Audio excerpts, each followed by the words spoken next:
1,95,58,123 वर्ष से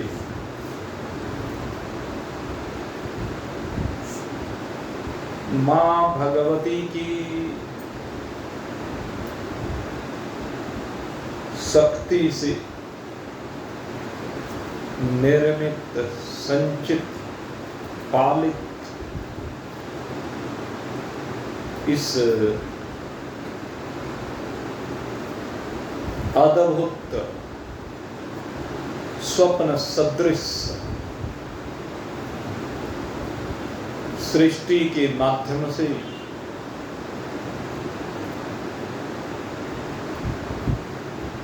अपने आप को परमार्थ के पथ पर निरंतर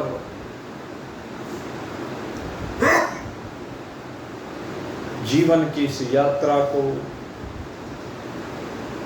गति प्रदान करते जिज्ञासु हैं।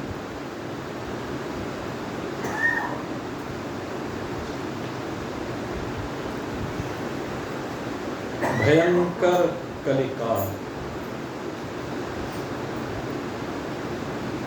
5,123वें वर्ष में जिसका प्रवेश हुआ है, जो किसी को छोड़ता नहीं है,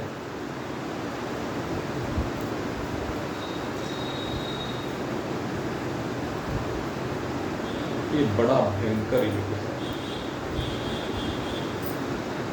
सबके हृदयों पर कालिख पोतने का जो प्रयास कर रहा है,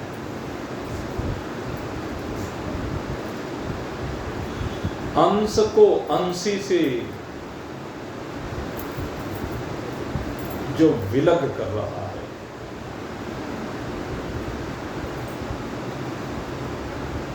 लेकिन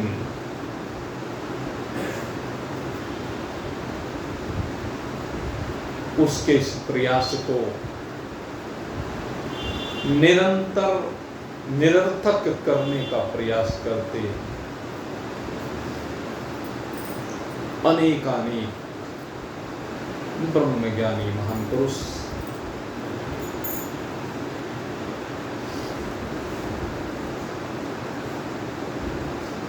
जो इस कीचड़ में भी कमल की तरह से खिलते हैं, जो कीचड़ का संस्पर्श अपने आप से खोने नहीं देते, और ऐसे महान पुरुषों के बल पर ही ये संसार खड़ा हुआ है। ऐसे महान पुरुष ही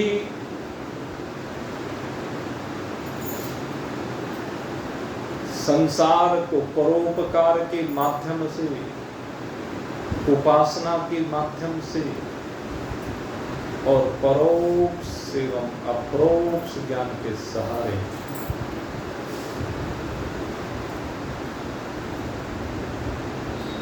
थामे हुए हैं, कलयुग से बचाए हुए हैं।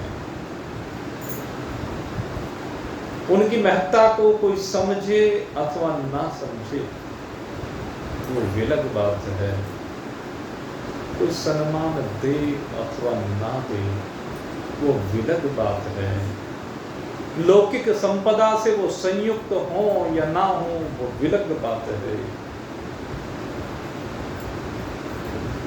लेकिन एक बात जरूर है कि वो इस अंश के अंशी के साथ तार जोड़े रखते हैं, और ये उनके अंदर जो शक्ति होती है वो मां भगवती की ही शक्ति है। मां भगवती से प्रार्थना की गई है कि हे मां, तो ऐसी कृपा करना कि ये अंश अंशी से मिल जाए, ये अंश अंशी के साथ एक रूप हो जाए, क्योंकि ये अंश तेरा ही है, मैं तेरा ही अंश हूं, तो अंश ही है। ऐसी भावना लेकर के नवरात्रियों के पर्व को हमें मनाना चाहिए, नवरात्रियों में प्रयास करना चाहिए अपने जीवन को जीवित जीवन बनाने का। कलयुग ने भले ही सबको मार दिया हो, सब का हरण कर लिया हो, कलयुग ने काम क्रोध मद लोभ मोह के माध्यम से, लेकिन ते उबरे ते ही काल महु, ते उबरे ते ही काल महु, जिन राखे रघुवीर। इस भयंकर कलिकाल में भी जिन पर राम की कृपा होती है वो बच जाते हैं, जो राम में रमण करते हैं वो बच जाते हैं। इसलिए मेरे मित्रों, अपने आत्मा राम का सहारा लेकर के इस जीवन की यात्रा को उस आत्मा राम की ओर ही बढ़ानी चाहिए। ये अग्रिद्ध देव अपनी यात्रा को आगे बढ़ाने के लिए ऐसे एक महान पुरुष की शरण को प्राप्त हुआ है, और उनकी शरण में जाकर के विधि पूर्वक शरण में जाकर, शरणागति जो होती है ना, वो विधि पूर्वक है। हमारे शास्त्रों में विधि के ऊपर बहुत बल दिया गया, यद्यपि इसका प्रारंभ कर्म कांड से होता है, लेकिन ये विधि ही है जो हमारी आस्था को प्रबल करती है, हमारी निष्ठा को बनाती है, हमारी श्रद्धा को निरंतर उत्तरोत्तर शिखर पर पहुंचाती है, हमारे अंदर विश्वास का सृजन करती है।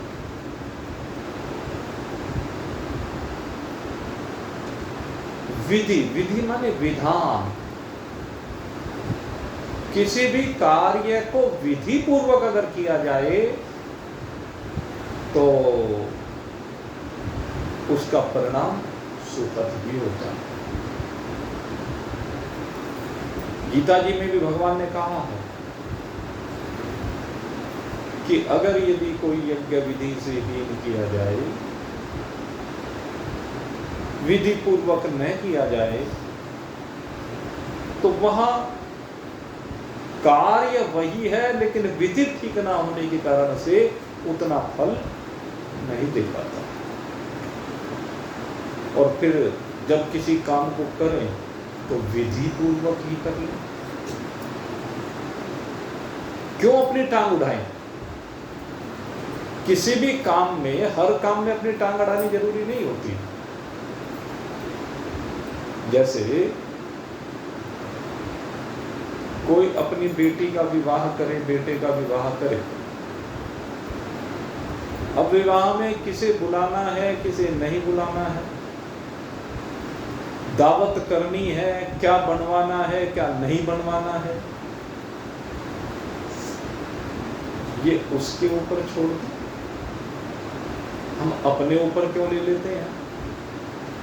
जब जाएं, देखें, फलानी चीज बनी है, फलानी चीज बनी है, फलानी चीज बनी, अरे लेकिन ये नहीं बनी।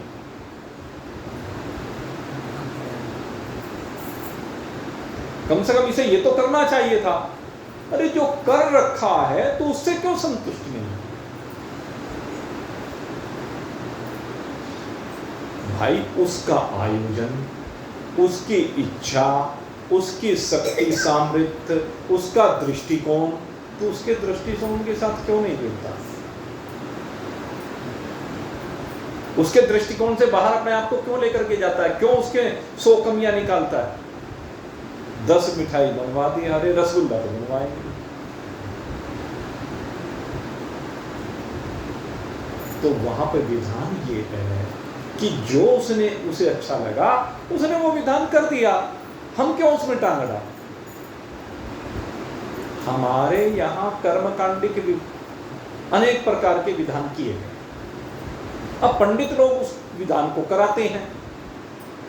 अब क्या होता है कि कुछ जगह पर उन विधान में वहां की परंपराएं जुड़ी हुई हैं। अब जो वो परंपराएं जुड़ी हुई होती हैं तो हम दूसरे क्षेत्र में, वो दूसरे क्षेत्र में, हम वहां गए, देखे अरे ये पंडित जी ने ये तो कराया ही नहीं। भाई कुछ चीजें शास्त्रोक्त विधान है, कुछ चीजें क्षेत्र का विधान है, तो वो अपने क्षेत्र के अनुसार जैसे करा रहा है सो ही ठीक है। अब जैसे संस्कार की विधि है, भाई हमारे यहाँ इस क्षेत्र में बहुत सुख समृद्धि रही, वन आदि रहे, लकड़ियों की कमी नहीं रही, इसलिए हमारे यहाँ दाह संस्कार की विधि को अपना दिया है। कुछ लोगों का दृष्टिकोण ये हुआ कि भाई ये जो शरीर है अब इसमें जीवात्मा तो रहा नहीं, इसलिए अगर ये किसी जीव के काम ही आ जाए तो चलो क्या फर्क पड़ता है, बहा दो। तो उन्होंने जल प्रवाह देकर के इसका संस्कार कर दिया। किसी की शक्ति सामर्थ्य थी नहीं, या रेगिस्तान में मान लीजिए कोई मर गया, अब उसके लिए लकड़ियां कहां से लाए, तो उन्होंने क्या परंपरा की कि भाई गड्ढा खोदो, रेतीली जमीन में गड्ढा खोदना भी आसान होता है, चलो भाई यहीं दबा दो, जयराम जी की मिट्टी मिट्टी में मिल जाएगी कुछ समय बाद। तो हर क्षेत्र के अपने अपने विधान हैं और न जाने बड़ों ने किस हिसाब से वो विधान किए होंगे। तो एक दूसरे के विधान में कमियां निकालने की आवश्यकता नहीं है। और हमारे यहाँ तो ये तीनों ही विधान है, हम दूसरे में कमी तो निकाल लेते हैं, लेकिन हमारे यहाँ तो तीनों ही विधान है। हमारे यहाँ दाह संस्कार का विधान तो है ही, दाह संस्कार के साथ साथ हमारे यहाँ जल प्रवाह का भी विधान है। अब आप वहां जाएं पहाड़ों में तो अक्सर नदियां होती हैं, तो नदियों में ही जल समाधि दे दी जाती है, और महात्माओं को तो विशेष रूप से जल समाधि दे देते हैं, और कुछ महात्माओं को समाधि यानी गड्ढा खोद के समाधि दे देते हैं, और जहां तक बच्चों को तो सीधे ही गड्ढा खोद के समाधि दी जाती है। तो ये विधान है, हमारे यहाँ तो सारे हैं, दूसरे के ऊपर उंगली उठाने की आवश्यकता नहीं। बात क्या है, मेरा कहने का तात्पर्य है जहां पर जिसके लिए जो भी जिसने विधान बनाया है उसका हमें पालन करना चाहिए। वो हमारी रोजमर्रा की जिंदगी से भी संबंध रखता है, वो हमारे कर्मकांड से भी संबंध रखता है, उपासना से भी संबंध रखता है। ऐसे ही गुरु की शरण में जाने से भी संबंध रखता है। एक शिष्य के लिए विधान किया गया, बहुत लंबे चौड़े विधान वैसे तो किए, लेकिन सामान्य रूप से भगवान श्री कृष्ण ने कहा तद विद्धि प्रणिपातेन परिप्रश्नेन सेवया उपदिशन्ति ते ज्ञानम ज्ञानिनः तत्त्वदर्शिनः।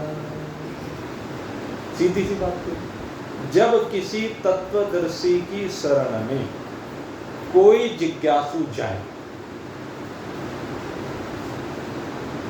यहां विधान उसके लिए बताया। एक विधान उसके लिए भी किसी ऋषि की शरण में कोई जाए, जो यज्ञ करने वाले, अग्निहोत्री यज्ञ करने वाले ऋषि होते हैं, उनकी शरण में जाए तो कहा कि समिधाएं लेकर के जाए, सूखी समिधाएं लेकर के जाए। गुरुदेव की यज्ञ के लिए वो समिधाएं होती हैं, और उनके माध्यम से आध्यात्मिक भाव होता है कि जैसे में सूखी समिधाएं किस बात का प्रतीक है कि इनमें अब जल की मात्रा समाप्त प्राय है, पूरी तरह समाप्त नहीं हो सकती, लेकिन समाप्त प्राय 100% नहीं, कि समिधाएं जैसे सूख गई हैं और जरा सी अग्नि इनको मिल जाए तो तुरंत धू धू करके जलने लगेंगी। कहते हैं इसी प्रकार से मैं अपने को सुखा कर लाया। शिष्य क्या कहता है, हे गुरुदेव मैं अपने को सुखा कर लाया, अपने अंदर के विषयों के जल को सुखा कर लाया। मेरे अंदर जो शब्द स्पर्श रूप रस गंध का ये विषैला जल भरा हुआ है उसको सुखा के लाया हूं। मैं इन विषयों से विरहित होकर के आया हूं, वैराग्य से संयुक्त होकर के आया हूं, तब विद्धि प्रणिपाते में। और अब आकर के मैं आपको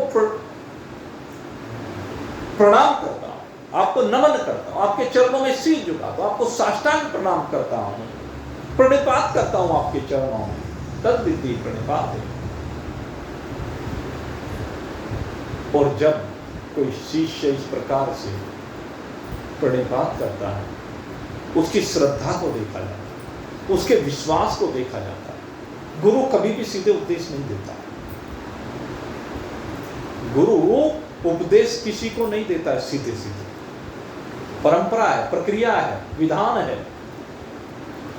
अब तो ऐसे मिल जाता है, कोई भी कथा में जाए और बैठे और अपना कैसे ही बैठे, कोई पहले नहीं बैठ सकते थे। कोई आपको बताया, गुरु के सन्मुख शिष्य विधि पूर्वक ही बैठते थे। लेकिन उस समय शिष्य अधिकांश ब्रह्मचारी हुआ करते थे। ब्रह्मचारी बालक, उनका शरीर भी हष्ट पुष्ट होता था, उनके शरीर में रोग नहीं होता था, उनकी जिज्ञासा भी होती थी, कोई जिम्मेदारियां भी नहीं होती थी। और अब तो भाई सारी चीजें हैं। न तो सबसे बड़ी बीमारी तो यही है, किसी के शरीर हष्ट पुष्ट नहीं है। कोई कोई बिरला होता है जो तरीके से बैठ पाता है सत्संग में, एकाग्र चित्त को करके सत्संग में बैठ पाता है। अभी मुझे, मैं शायद कल की ही बात है, तो अचानक एक मुझे एहसास हुआ, और एहसास होने में विधि का ही एहसास हुआ कि भाई सत्संगियों के लिए एक विधि का संचालन करो, एक विधि बताओ। क्यों? अब ज्ञान योग में तो भाई विधिवादी के ऊपर कोई बल दिया नहीं जाता ज्यादा, नहीं। ज्ञान योग का मतलब ये नहीं है कि वो सब ज्ञानी हो गए हैं, अब वो सब साधक हैं, और साधक को साधना जरूर करनी चाहिए। तो मुझे अब पता नहीं किसका आदेश हुआ, ये शायद आज रात्रि की बात हो या कल रात्रि की बात हो, तो मुझे कहा गया कि थोड़ा सा एक काम कराना प्रारंभ करो। मैंने कहा भाई क्या कार्य प्रारंभ करें और क्यों करें? तो पहले क्यों का जवाब दिया कि अगर यदि तुमने ये कार्य प्रारंभ करा दिया तो फिर देखना, जो आते हैं शिष्य, जो आते हैं जिज्ञासु मुमुक्षु, किसी भी गुरु की शरण में, उसका प्रभाव असीम हो जाएगा और तुरंत उसका फल दिखाई देने लगेगा। जो साधनाओं के फल दिखाई नहीं देते, अगर इस साधना को कर लिया तो इस साधना को करने से आपको फल तुरंत दिखाई देने लगेगा। आप कहें तो बता दूं, अब पता नहीं किस शक्ति का आदेश हुआ, मुझे पता नहीं, लेकिन हुआ जरूर। और मुझे इसीलिए अब तक स्मरण नहीं, तो स्वप्न की बात स्मरण में नहीं होती। हालांकि स्वप्न मिथ्या होता, सब जानते हैं, लेकिन स्वप्न में भी कई बार ऐसी बातें आ जाती हैं कि वो स्मरण में भी रहती हैं। और चूंकि शायद इसीलिए स्मरण में हो, जिस भी शक्ति ने मुझे बताया कि मुझसे हिति होता हो, मुझे लगा भी, मैंने विचार भी किया, और वो इसी बात के ऊपर ध्यान भी आ गया। अगर यदि हमें ज्ञान को प्राप्त करना है तो कैसा होना पड़ेगा? सूखी लकड़ी की भांति होना पड़ेगा। अब हम सूखी लकड़ी हो गए कि नहीं हो गए? हम सूखी लकड़ी की भांति हो गए अथवा नहीं हो गए, कैसे परीक्षण करें? तो सारे सुख की लकड़ी बैठे हैं जी जान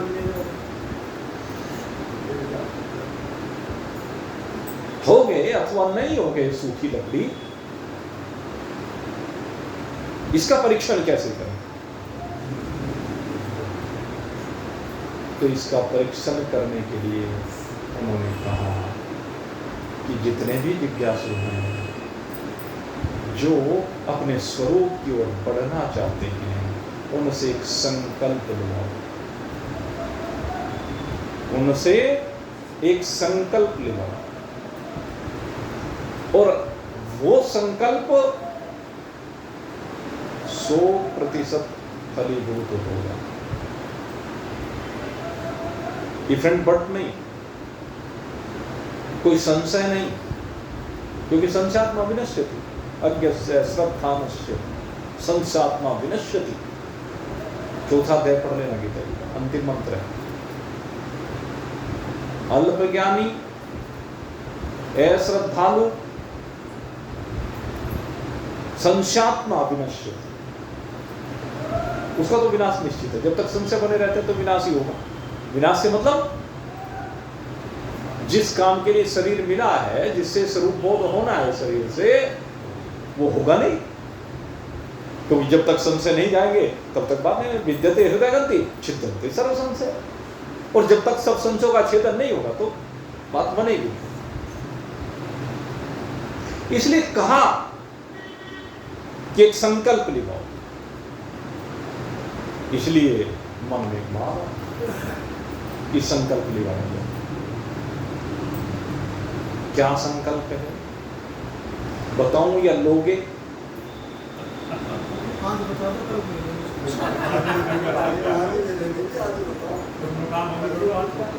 एक बार एक राजा अपनी महारानी को हाथी पे बैठा के निकला, गंगा जी के तट की ओर जा रहा था, चल रहा था। चलते चलते गंगा जी की रेती में बैठ, वहां क्या देखा कि एक फकीर बैठा हुआ है, अपने पैर पर रेत के घरौंदे बना रहा है। घरौंदे बनाते देखा तो महारानी ने कहा, महाराज हाथी को बैठवाओ। कहने क्या बात है महारानी कि बैठवाओ तो सही, मैं कह रही हूं।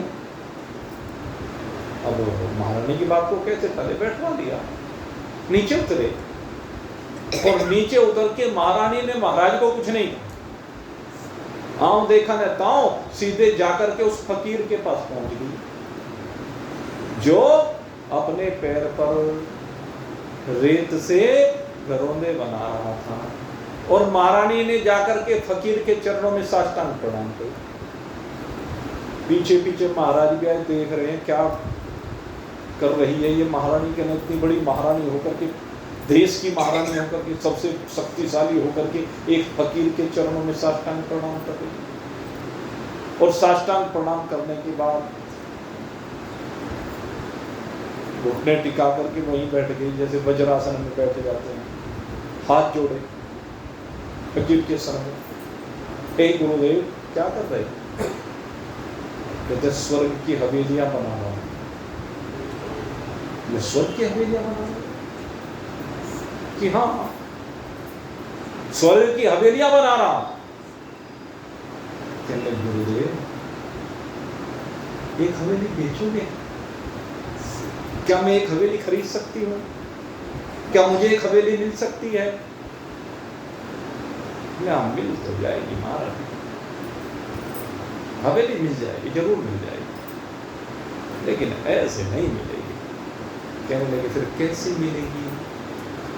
कहते कीमत देनी पड़ेगी।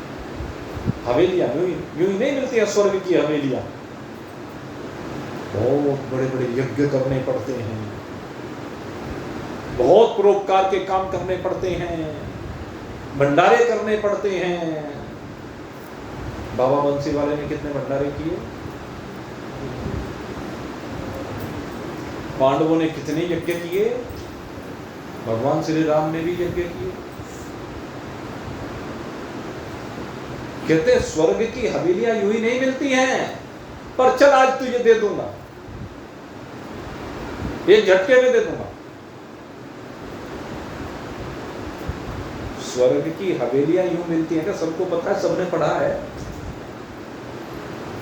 बहुत प्रयास करना पड़ता है, गरीबों की सेवा करनी पड़ती है, भंडारे चलाने पड़ते हैं, दान करने पड़ते हैं, तीर्थ करने पड़ते हैं, उपवास करने पड़ते हैं, पता नहीं क्या क्या काम करना पड़ता है, कितनी संपत्ति खर्च हो जाती है, उसके बाद भी मिल जाए तो गनीमत है। लेकिन यहां फकीर कह रहा है कि 100% हो जाएगी तेरे में, और एक ही झटके में हो जाएगी। कहने लगे महाराज आज्ञा करो, आप जो कहेंगे सो मैं करूं। महारानी ने कह दिया जो कहोगे सो करूंगी।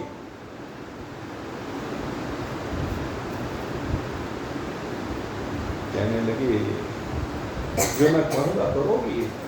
कि हाँ जरूर करूंगी।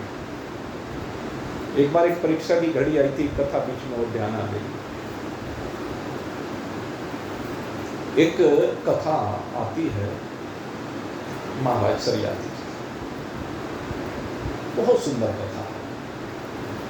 महाराज सरियाती की एक पुत्री सुकन्या एक बार वन में विचरण करने के लिए गए, तो वहां एक माटी की वो बांबी कहते हैं, क्या कहते हैं, वो बनी हुई थी, और वो कन्या अपनी सखियों के साथ घूम रही थी वन में। वहां पर देखा तो 2 चमकीले मोती से दिखाई दिए उस बांबी में। बराबर में एक झाड़ी थी, झाड़ी में से कांटा निकाला, कांटा निकाल करके उसमें चुभोती वहां से रक्त की धारा भी डर के भाग गई। वो वहां च्यवन ऋषि तप कर रहे थे, और जब च्यवन ऋषि तप कर रहे थे, अब च्यवन ऋषि के तप के प्रभाव से राजा की जो सेना थी सबको बंद पड़ गया, मलमूत्र का प्रवाह बंद हो गया सबका। अब बड़े परेशान राजा कहने लगे भाई कुछ ना कुछ गड़बड़ हो गई, अब एक बीमार हो जाए, 2 बीमार हो जाए तो सारे हो गए। कहने लगे बताओ भाई किसी के साथ कोई घटना तो नहीं घटी? अब सबसे पूछा, कोई भी कुछ ना बताए, कहने नहीं कुछ नहीं घटा। आखिर महारानी से पूछा कि नहीं मेरे साथ तो कुछ नहीं। होते होते अपनी बेटी से भी पूछा, कहने लगे हाँ महाराज एक गड़बड़ हो गई और मैं तो डर के भाग आई। क्या हुआ? कि ऐसे ऐसे वहां बांबी सी बनी हुई है, वहां पे 2 मोती से चमक रहे थे, मैंने कांटा छोड़ दिया, तुम रक्त की धारा में तो डर के भाग। अच्छा यही गड़बड़ हो गई, चल लेके चल कहाँ? वहां गए और वहां जाकर के वो मिट्टी हटाई तो देखे क्या हो, तो च्यवन ऋषि तप कर रहे थे। अब महाराज को बड़ी दिक्कत महसूस हुई, बड़ी प्रार्थना की च्यवन ऋषि से, और आखिर में च्यवन ऋषि ने जब प्रार्थना को स्वीकार किया, सब ठीक हो गए। महाराज अपने घर आ गए राजमहल में, और राजमहल में आने के बाद अब सुकन्या को उस बात पर बड़ी ग्लानि हुई, तेरे कारण से एक ऋषि की आंख चली। देखिए गलती करने के बाद उस गलती का एहसास होना, तो मैंने गलती की, एक ऋषि की आंखें छीन ली मैंने, कितना बड़ा पाप किया है। और वो छोटी सी बालिका, पहले विवाह कन्याओं के किए जाते थे, आपको बता दें, और शास्त्र कहता है कि कन्या 10 साल तक की या 11 साल तक की कन्या होती है। जो हम कन्या पूजन करते हैं इस समय, उसमें 10 साल का विधान है, आपको बताएं 10 साल तक की कन्या, और 1 साल तक की कन्या का भी विधान नहीं है। जो छोटे छोटे बच्चों को भाई महीने 2 महीने 4 महीने के, इनका भी विधान नहीं है।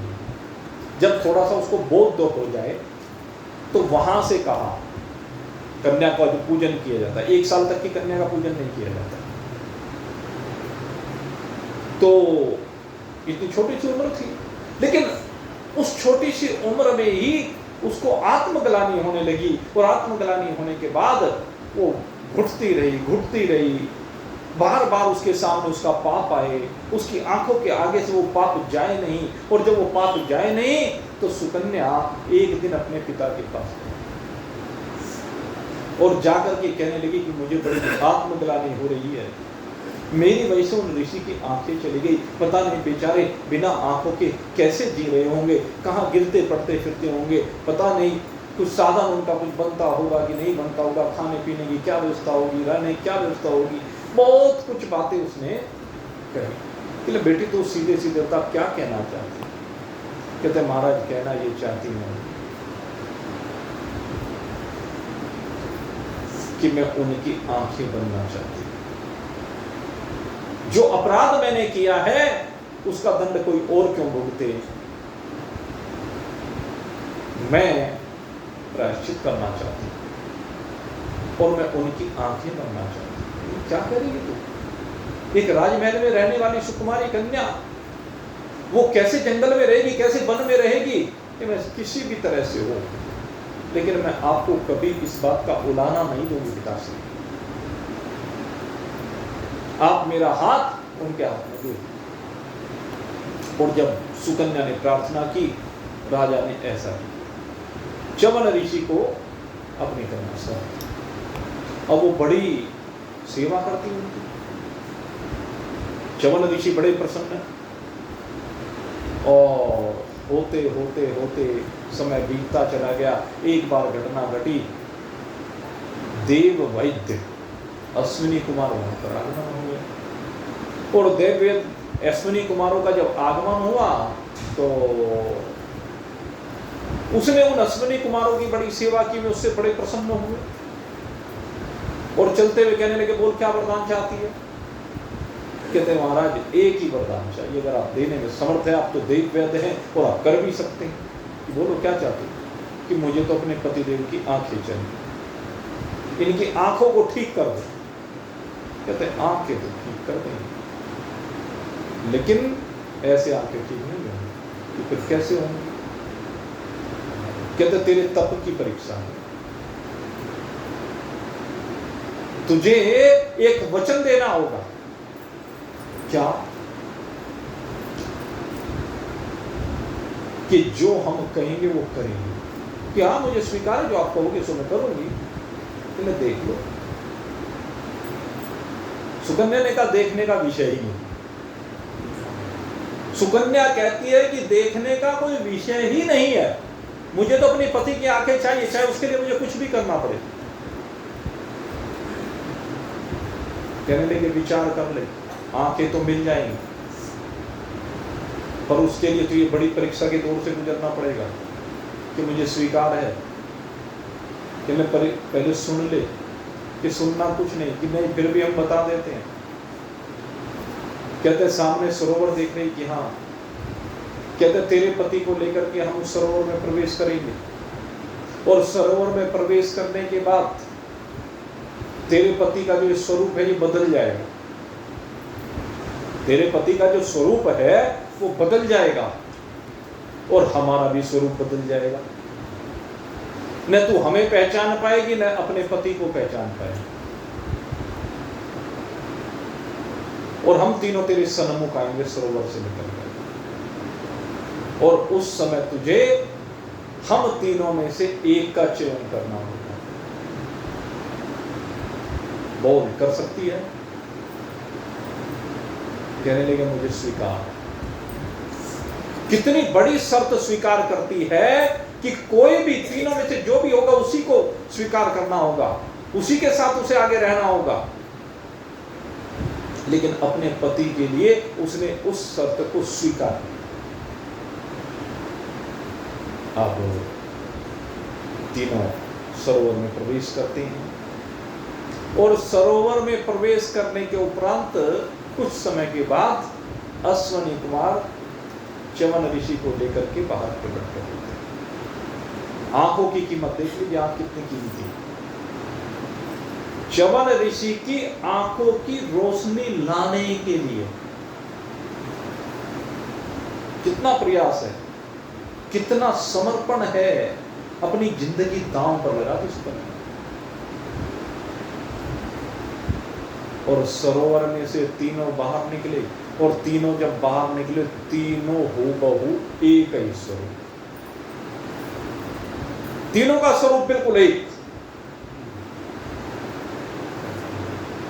तीनों में कोई कुछ नहीं बोले, एक जैसी भाव भंगिमाएं, एक जैसा रंग, शक्ल, सूरत, नैन, नक्श सब एक जैसा, और तीनों में से एक का वर्ण करना। अब सुकन्या तीनों को देखती है और तीनों को देख करके आंखें बंद की सुकन्या ने। तीनों सन्मुख खड़े हुए हैं, मन ही मन मां भगवती का स्मरण किया। हे मां भगवती, आप तो अपने भक्तों की सदा ही रक्षा करती हैं, सबके ऊपर कृपा करती हैं। हे मां भगवती, मैं अब अपना हाथ आगे बढ़ा रही हूं, अब मेरा जीवन आपके हाथ में है। और मां भगवती को प्रणाम करके आगे हाथ बढ़ा करके एक हाथ को पकड़ लिया हाथ में, और जैसे ही हाथ को पकड़ा तुरंत अश्वनी कुमार सामने प्रकट हो गए बराबर। कहेंगे धन्य है तो सुकन्या, धन्य है तेरा पातिव्रत्य। आज हमने च्यवन ऋषि को तुझे पुनः लौटा दिया है, और ये च्यवन ऋषि वो बूढ़े शरीर वाले च्यवन ऋषि नहीं, तूने केवल आंखों की बात की थी, हमने अब इसका शरीर भी बिल्कुल सुंदर स्वस्थ युवा शरीर बना दिया। क्योंकि वो तो वृद्ध थे, वो कन्या थी, तो दोनों की आयु में बहुत डिफरेंस था, लेकिन अश्वनी कुमारों के द्वारा युवा शरीर बना दिया गया, आंखें प्रदान कर दी गई। तो कितनी कीमत होती है। और वचन देखो, पूछा नहीं सुकन्या। ऐसे ही ये महारानी फकीर के सन्मुख झुक गई, आज्ञा करें प्रभु, जो आप कहेंगे सो मैं दूंगी। उन्होंने प्रश्न नहीं किया आप क्या मांग रहे हो, आप क्या करने को कह रहे हो, झुक गई। चलो कहने लगी, अच्छा हवेली चाहती है स्वर्ग की? हाँ, एक हवेली तो चाहिए इस स्वर्ग में। कि ठीक है, 9 लाख रुपए लगेंगे। 9 लखा हार पहने हुई थी महारानी, और 9 लखा हार उतारा और महाराज को समर्पित कर दिया। फकीर को समर्पित कर दिया। राजा कहने लगा, कैसी बेवकूफ है हमारी महारानी, एक पागल फकीर, उसके कहने पर 9 लखा हार दे दिया।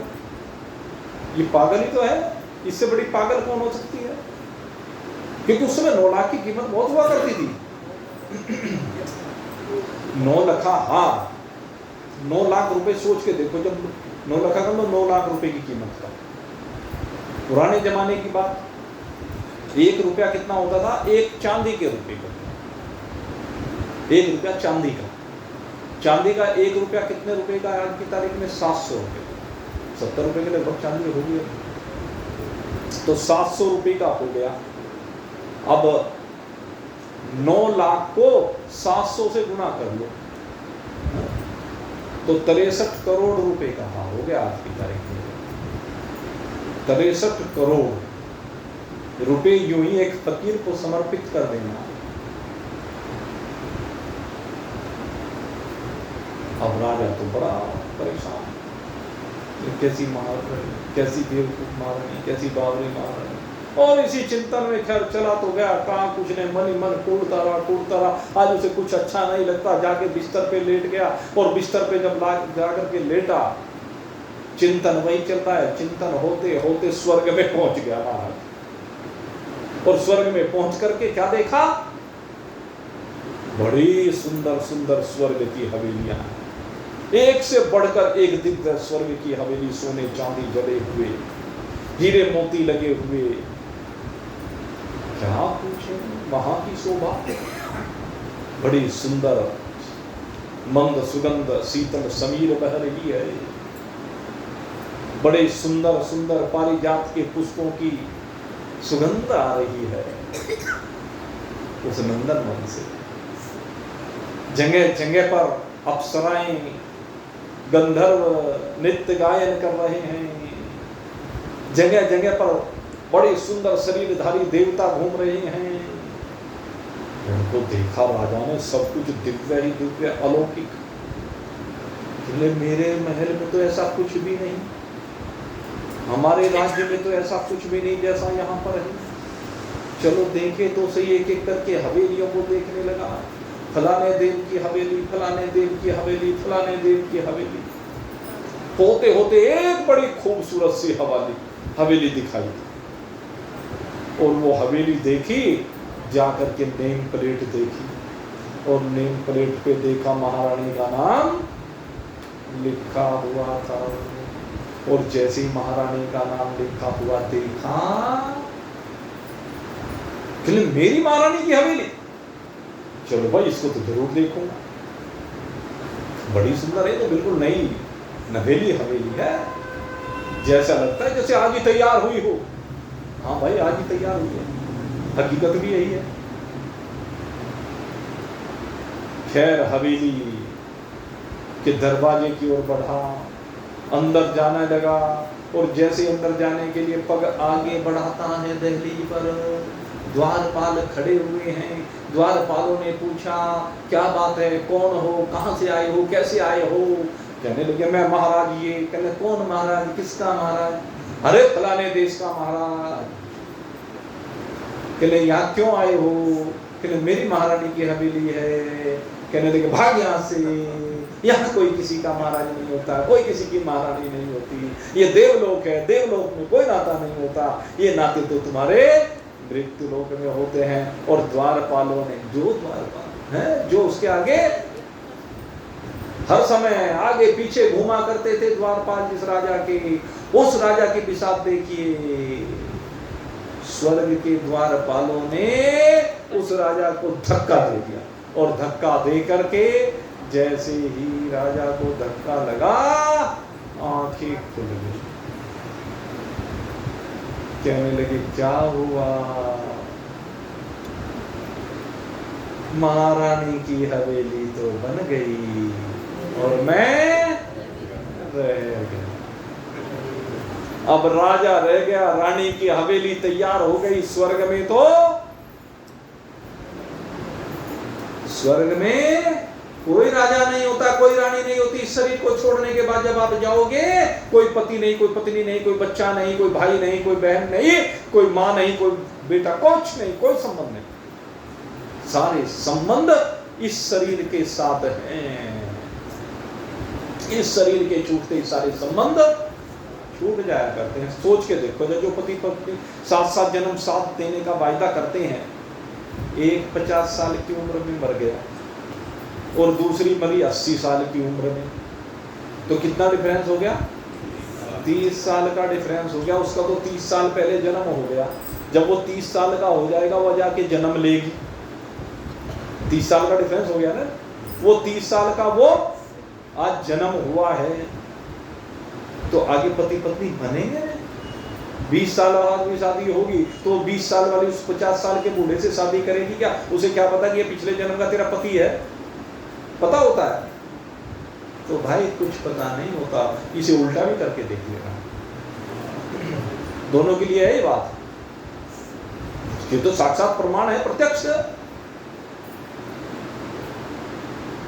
जौन सा यहाँ बेटा है वो अगले जन्म में बेटा नहीं बनेगा, जौन सा आज बाप बना है वो अगले जन्म में बाप नहीं बनेगा। इसका भी प्रमाण है, इसका भी प्रमाण होता है। 100 प्रमाण है। एक क्या इसी तरह से घुमा के देख लीजिए, घुमाते घुमाते घुमाते। दिमाग को घुमाने की आवश्यकता है। राजा ने भी दिमाग को घुमाया और घुमा करके अगले दिन सुबह ही सुबह अपने तहखाने में से बड़े कीमती कीमती हार निकाले, कुछ गले में डाले, कुछ इधर हाथ में लटकाए, कुछ इधर हाथ में लटकाए, कुछ पेट पे बांधे, कमर में लटकाए, गथा बन के चलती। लाद दिया है, अब कितना बोझा लाद सकता है? जिन लगता है सारी तहखाना अपने शरीर पे लाद के चल दिया हो, क्योंकि हवेली की कीमत पता चल गई। कहने लगे उसे तो दे दी 9 लाख में। अब हो सके उसके दिमाग में लालच आ जाए, कहे कि तुझे 9 लाख की नहीं मिलेगी, तो इसलिए खूब सारा माल साथ में लेके चला और चल के पहुंच गया। आज फिर फकीर तो घरों में बना ही रहा, महारानी को साथ में नहीं जाए, कहने लगे कभी आज फिर इसी के नाम हो जाए। आज तो अकेला गया, आज हवेली खरीदने के लिए अकेला गया, और जैसे ही देखा महाराज ने हाथी नीचे किया, आज महाराज पहुंचा, महाराज के वेश को देखा फकीर ने, महाराज ने भी जाकर के प्रणाम किया, कहने लगे महाराज क्या कर रहे हो? फकीर बोला महाराज स्वर्ग की हवेलियां बना। कहने लगे बेचोगे? कहने नहीं महाराज। कहने क्यों? कहते हैं श्रद्धा का सौदा होता है, विश्वास का सौदा होता है, और ये सौदा देख के नहीं होता, ये सौदा देख के नहीं होता। अब देख आया है तो खरीदने आया है। स्वर्ग की हवेलियां देख के नहीं खरीदी जाती, अपनी महारानी की हवेली को देख करके आया है, इसीलिए इतना सारा माल लाद करके लाया है। अरे फकीर को तेरा माल नहीं चाहिए, फकीर को तेरी श्रद्धा चाहिए, तेरा विश्वास चाहिए, तेरा प्रेम चाहिए। महान पुरुषों को कुछ नहीं चाहता है, महान पुरुष कभी किसी से कुछ याचना नहीं करते, उन्हें क्या आवश्यकता, वो देने वाले हैं, लेने वाले नहीं होते। लेने का तो बहाना होता है, ये तो परीक्षा होती है। जहां तक लेने की बात है, ये तो शिष्यों की परीक्षाएं हुआ करती है, और शिष्य वो होता है, वो कहते हैं ना, शीश दिए पर जो मिले तो भी सस्ता अच्छा। शिष्य की भावना तो ये होती है। और किसी से शीश मांगते हैं क्या?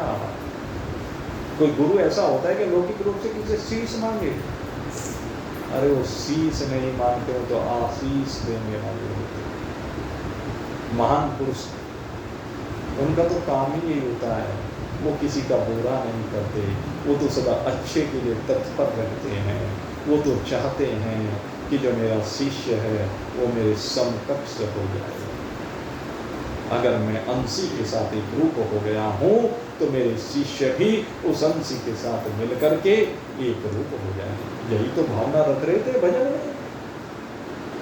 हे माँ ऐसी कृपा करना, ये अंश अंशी से मिल जाए, ये अंश अंशी के साथ एक रूप हो जाए।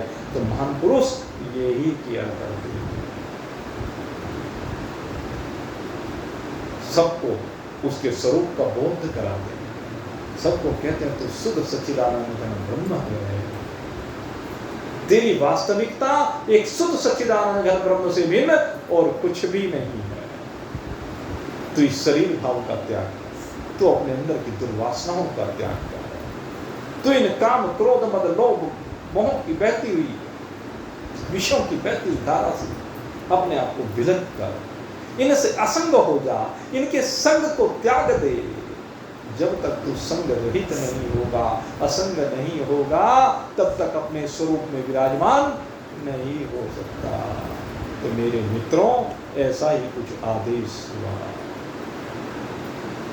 अब परीक्षा में कौन सफल होता है, कौन असफल होता है? सफल वो होगा जिसकी श्रद्धा होगी, क्योंकि श्रद्धावानम लभतेगा। ये जो आपको माल दिया जा रहा है, ये सबसे कीमती माल है, ये अनमोल है, और इसका संकल्प बता के नहीं हुआ करता। ये तो जब संकल्प होता है तो श्रद्धा से होता है, प्रेम से होता है, समर्पण से ही उस तत्व की प्राप्ति हो सकती है।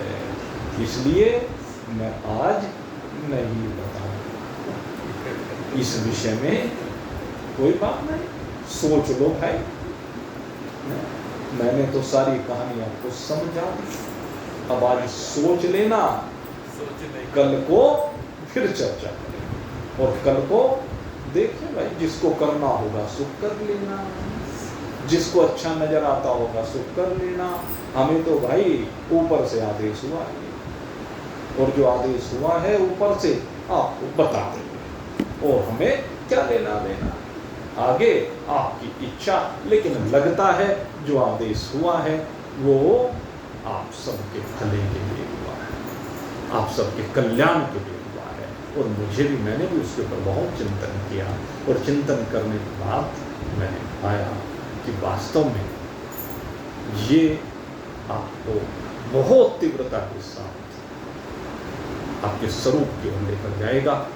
इसलिए आज अपनी श्रद्धा को अटूट करें, अपने प्रेम को अटूट करें, अपने विश्वास को बनाएं, और सब्र का फल मीठा होता है। आप सबके लिए बहुत बहुत शुभकामना करते हुए अब आज के सत्संग को यहीं पर विश्राम दे रहा हूँ। कल फिर आपके सामने इस विषय की चर्चा को आगे बढ़ाएंगे। गृध्र देव का जो स्वप्न है, मिथ्या गुरु, मिथ्या शिष्य और मिथ्या ख्याल, कहने को तो ये है, लेकिन जब तक बोध नहीं है तब तक गुरु भी सत्य है, शिष्य भी सत्य है, और ये ज्ञान भी सत्य है। स्वप्न के सर्प को स्वप्न के डंडे से ही मार करके भगाना पड़ता है। तो इसी प्रकार से इस अज्ञान जनित संसार को अज्ञान के द्वारा ही, जैसे कांटे को कांटे से निकाला जाता है, ऐसे ही अज्ञान को अज्ञान के द्वारा ही निवृत्त किया जाता है। तो आप इस अज्ञान से बाहर निकलने के लिए, अपने ज्ञान स्वरूप में विराजमान होने के लिए निरंतर प्रयास कर ही रहे हैं, और प्रयास करें। कल का दिन बड़ा महत्वपूर्ण दिन होगा। अब यहीं पर आज सत्संग को विश्राम। बोलिए सच्चिदानंद भगवान